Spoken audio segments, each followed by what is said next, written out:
Hello, this is Dr. Caroline Peterson with Natural Women's Health Institute in Sarasota, Florida.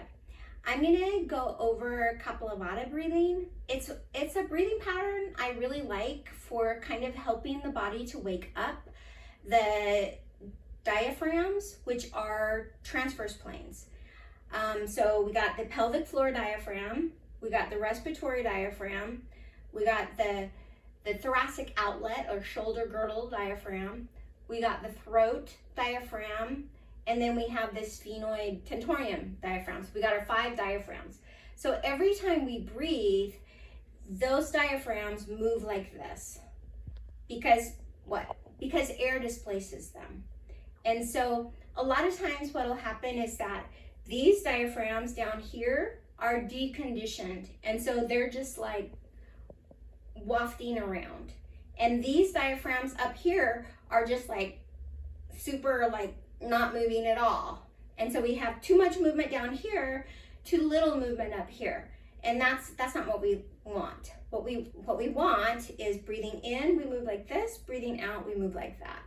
And so Kapalabhata breathing is a forceful breath that can kind of turn on the diaphragms and help them to wake up and do the breathing like they're supposed to.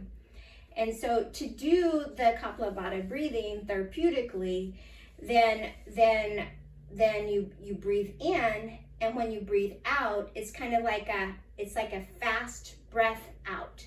So you're gonna bring your belly about halfway in, and then when you breathe in from there, you'll breathe out, pulling it back towards the spine. You should feel the pelvic floor lift up. You can even sometimes use your butt muscles or your adductors to kind of help. Should move kind of like that.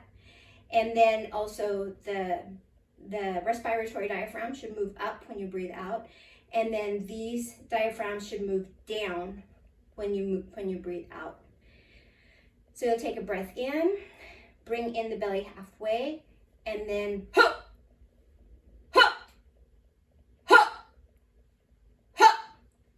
So I like doing the sound. Why? Because it's like a 2-for-1, right? When you do a loud sound in the back of your throat, what are you doing? You're activating the vagus nerve, right? Because it's in the back of your throat. So even though it's making a lot of sound, you're actually getting a parasympathetic hit. And that's really, really awesome. So you bring the belly in halfway, and then you breathe out, which brings the belly in and these diaphragms up. Ha! Ha! Ha! Ha! Ha! And so really what this should be is 100 breaths in 2.5 minutes. So it should be faster than that. 500 breaths, 500 reps a day. So it should be more or less ha! Ha! Ha! Ha! Ha! Ha! Ha! Ha! Ha! Something like that. And that will really tone, and then you'll be like, wow, I can feel my pelvic floor. But you should start slowly so that it feels like you're in control and you can actually feel things moving.